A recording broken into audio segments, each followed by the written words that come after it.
এই যে বর্তমান আমার এই পশ্চিমবাংলার ভিতরে যে কারেন্টের বিল আরম্ভ হয়েছে, তাতে গরিব গুরু মানুষ কিভাবে কারেন্টের বিল মিটাবে? তারা আয় করে অল্প বয়স, আর কারেন্টের বিল উঠছে এইবারে হাজার হাজার টাকা। তা যদি 3 মাসে 9,000 টাকা বিল হয়, তাহলে তার কি করে সামনে চলবে? কি করে তার ছেলেমেলে দুধ কেনা বয়ে তো থাকবে না।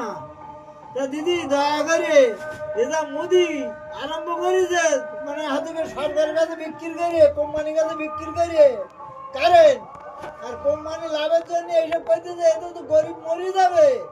গরিব মানুষ অন্তত তুমি দয়া করে এই জিনিসটা কোর্টের উপরে দায়ের করেন।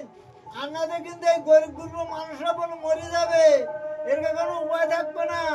তখন কিন্তু আপনার দেখবে শুধু বলবে মমতা করেছে করতেছে মোদি, আর দোষ হবে কিন্তু আপনার।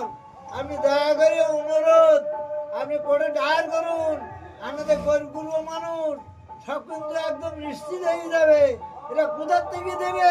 একটা কারেন্ট জ্বলে, একটা লাইট, আর হাতে একটা পাখা চলে, তাতে কি তোমাকে 3,000 টাকা বিল 3 মাসে সে দেবে কোথার থেকে? গরিব মানুষ দিন গেলে 100 টাকা, তার আয় আছে হয়তো 200 টাকা, তার দেবে কি দিলে 100 টাকা? দয়া করে আপনার কাছে অনুরোধ, আপনি এই কোর্টে এই জিনিসটা দায়ের করুন।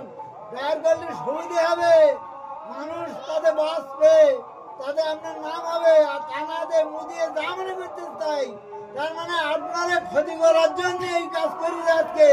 এই যে নতুন মিটার বসাই দিয়েছে, মানে লোক মনে করতে বলে কম পয়সা, এখন যে করি সর্বনাশ, এবার লোকেদের মাথার চুল ছিটতে হবে নি।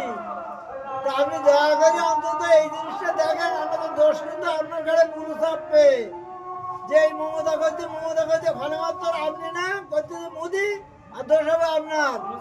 এই শহরে হচ্ছে কবে যে দূর হবে গদির থেকে, এই 26 সালের মধ্যে থেকে যদি দূরে যায়, অন্তত 2 কিলো বাদর আমি না, আমি লোকের বিলিয়ে দেবো, খাওয়াবো। এই বলে আমার বক্তব্য শেষ করলাম। শেয়ার করবেন যদি মানুষের ভালো লাগে আমার কথাটি, প্রত্যেকেই লাইক শেয়ার করবেন। দয়া করে অনুরোধ। জয় হিন্দ, খোদা হাফেজ। মানুষ জিন্দাবাদ।